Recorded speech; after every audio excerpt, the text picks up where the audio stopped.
I'm Rob Lowe. And I'm Allison Janney. I'm Dulé Hill. And I'm Elizabeth Moss. I'm Michelle Obama. My name is Samuel L. Jackson. The interstitial things were all written by Aaron and Eli Addy, who works with Aaron a lot. The only one he didn't write was Clinton, who rewrote him, and that was not a good thing. Well, we're all getting wet now.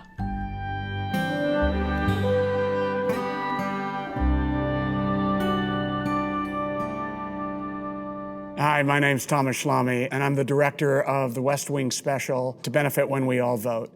And we're here at the Orpheum Theater, which was the set that we used to shoot the reunion. Good evening, Mr. President. What's going on? Intel says that Taiwan's getting ready to test fire 3 Patriots. What are they asking for? They want us to put some hardware into Taiwan Strait. The first seed of the idea really came via Aaron Sorkin, who had thought and had been approached by the Actors Fund early on in the pandemic. Aaron thought, maybe we'll just do a Zoom reading of an episode, and it would be a benefit for the Actors Fund, and we could do it pretty quickly.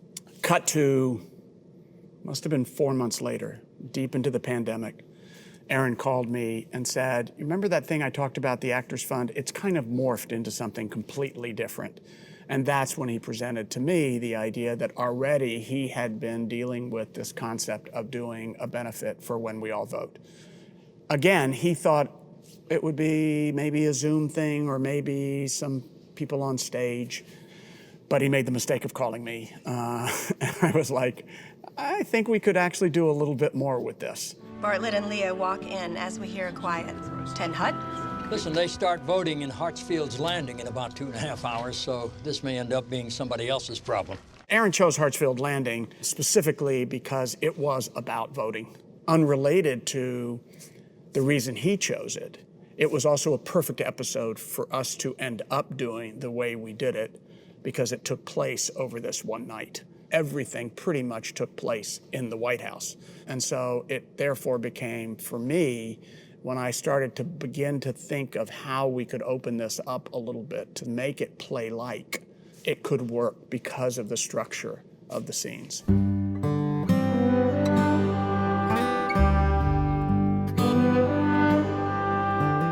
I knew pretty early on that we needed to find a kind of interesting space. So we were talking about the Hollywood Bowl for a little bit of time because I thought, well, it's outside, but it didn't quite have the magic that this place does. So we wanted it to feel theatrical and let the theater be part of the set. My conceit was, we're just allowing the house to be part of the character, allowing the architecture to be part of the character. The grandeur of the White House is beautiful. So we thought, why not use this theater, which has that grandeur, as our background also.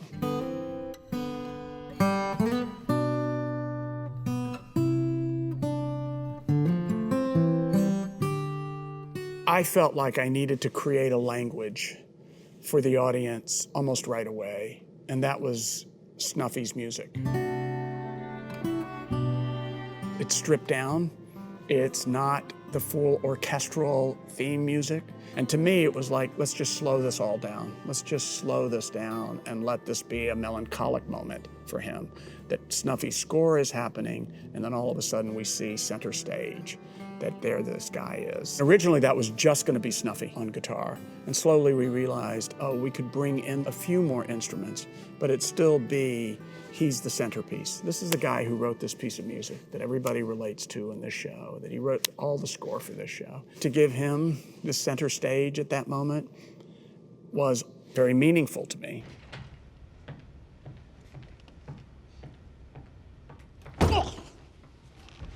You know, I was coming. You were taking your time. It was a little bit of an evolution for us to figure out exactly how many real elements would be part of this theatrical presentation. Would there be doorways? Would there be desks? Would there be podiums? Would there be scripts? So it was a lot of conversation early on. And then I brought the original production designer, John Huttman, who actually did the original pilot of The West Wing.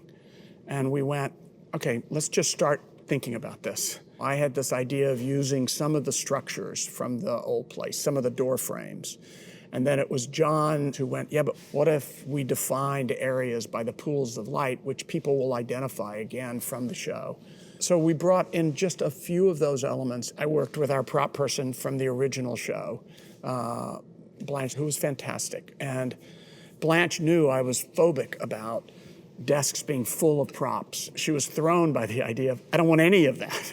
I don't want anything. I want this bare thing. I need a telephone because that's a prop later. I need one book.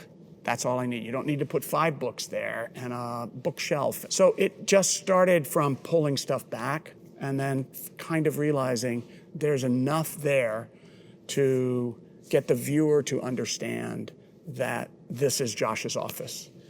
And then it was John who sort of kept pushing, but don't we want the Oval Office to have a little bit more than everything else? Those windows were pretty amazing. Let's recreate those windows. And that's why it's the most, graphically sort of symmetrical and beautiful, and in some ways, theatrical set that we have. Taiwan is a geostrategic center for commerce. It sits on an oil lane for Asia to the Middle East. Excuse me. And unnecessarily militarized. When we were putting the show together and we were trying to think of various places that certain sets would go, we were always committed to the idea that everything should be on the stage. The mural room, which is in our show, a very beautiful room. And in truth, the mural room is not in the West Wing, it's in the East Wing. And that was one of our conceits and cheats in the show. So we went, well, we cheated in the show. Let's cheat in this theatrical version, and let's put it into the wings, into what we believe to be the most sort of beautiful little nestled area of a backstage. The minute you see these ropes, it tells you exactly where you are. It goes back to 100 years of how the lights used to come in and out. And so it was just so beautiful. So all we really did was we put a carpet down, we put 4 chairs, and we hung a chandelier, and we framed it within that. It actually gave it a special environment that didn't feel like the rest of the show, and therefore felt like this was the ambassador and the NSA discussing the state of the world. Hey, Leo. Get him in the car. What's going on? And get the press pool back here, too. What's going on? China. John Spencer, who played Leo McGarry in our show, passed away in the final season of The West Wing. So when Aaron called and when we were going to do this, there was this big challenge of who in the world is going to step in to John Spencer's shoes. And then when we were thinking about it, we were like, well, what about Sterling? Wouldn't it be fantastic? He stepped in and he did a magnificent job. The lights from the waiting motorcade flash as Air Force One glows in the background.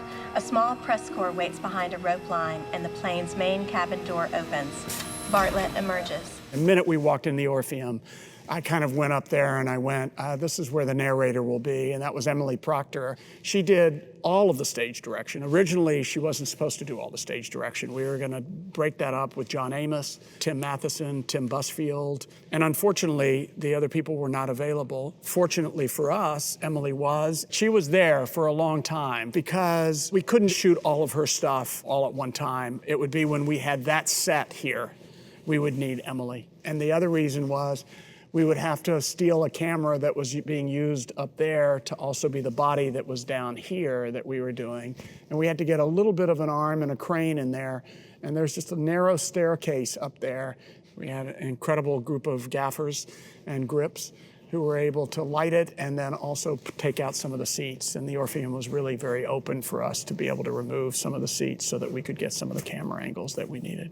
And what she was reading, by the way, was 80% of the actual stage direction, but some of that was we just tightened it and made it so that it felt a little bit more of a place setting. Aaron doesn't do a lot of stage direction anyway. It's very quick and very brief, so the page is filled with dialogue for the most part.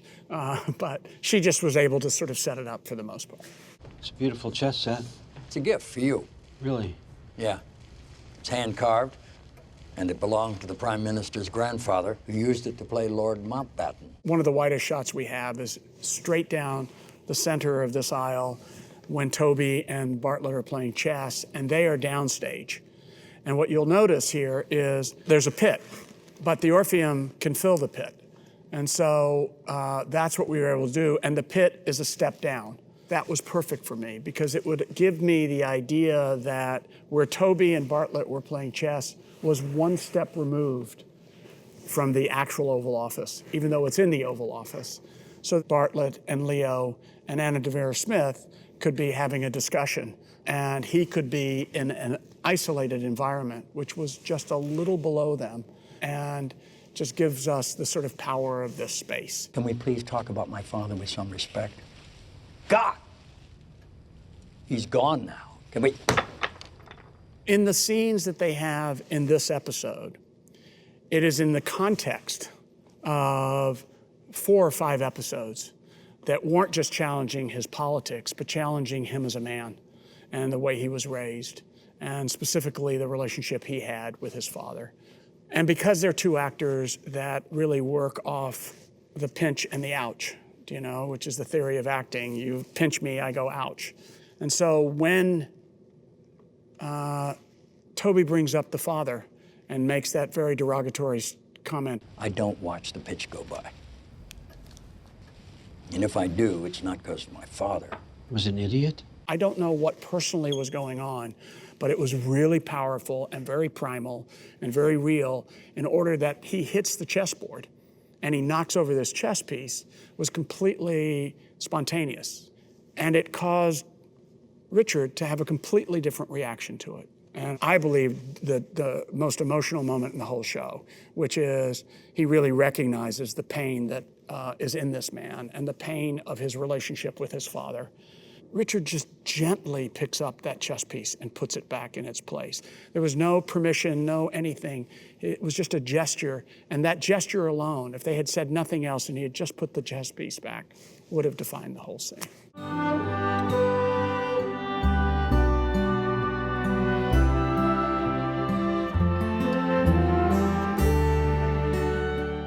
Early on, when we were starting to do the show, Casey Patterson, who was one of the executive producers, kept going, people want to see everybody together. The more we discussed it, Casey was like, well, what if we just get somebody who's just there shooting some stuff while we're doing it? And if it works, it works.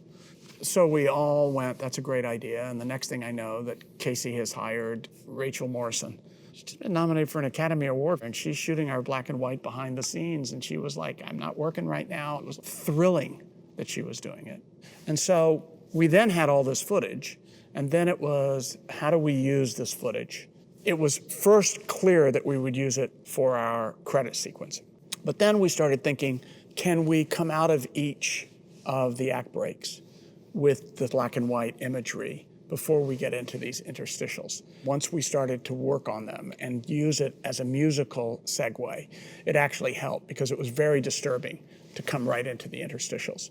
And it became this sort of transition between the play, the group making the play, and the reason for the play.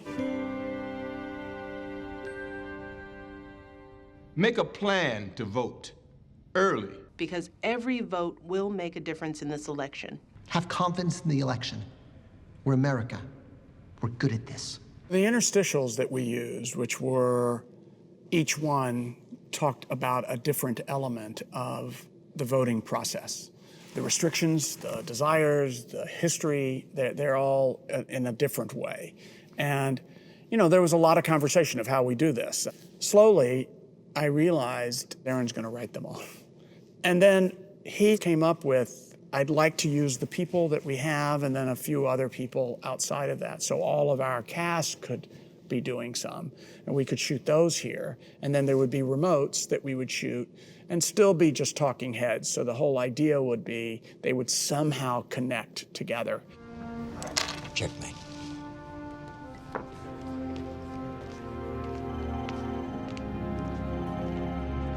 The biggest challenge for me of putting this together was that it would look ridiculous. It hadn't really been done. How do you take a television show that had a great deal of visual vocabulary to it and translate it to a theatrical presentation that also felt stimulating and visually arresting? I felt pretty secure that we were going to be able to accomplish what was sort of in my head. I wasn't sure that what was in my head was the right way to do it. I am happy we did it the way we ended up doing it.